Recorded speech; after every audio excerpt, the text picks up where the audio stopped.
My name is Pat Gourley, and I've been in Denver, Colorado since 1972. My HIV work started in the early 1980s, probably 81 and 82, primarily through the Gay and Lesbian Community Center. The 1970s was a time of sexual liberation and excitement. Sex, drugs, and rock and roll kind of sort of thing, for sure.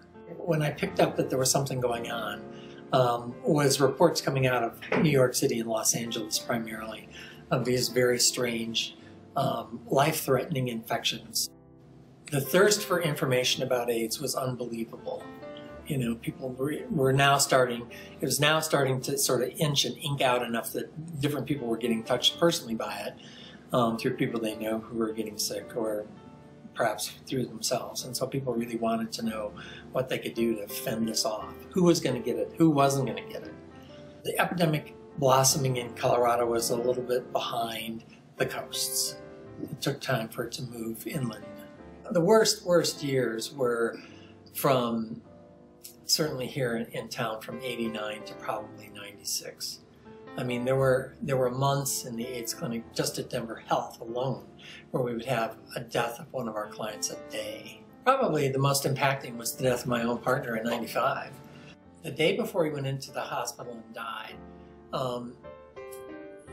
I have been a fan of the Grateful Dead for decades and decades, and I used to drag David along to that. And one of the things I picked up was a purple sari. Piece of cloth, a large piece of cloth, and I distinctly remember it was early fall and it was pretty warm. But I took this purple sari and covered him with it, and he said, "That's very comforting."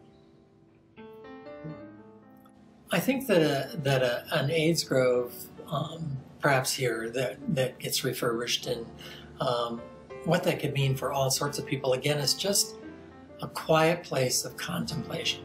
And there aren't a lot of those in our world today. The Dalai Lama said that when you're talking, you learn nothing that you don't already know.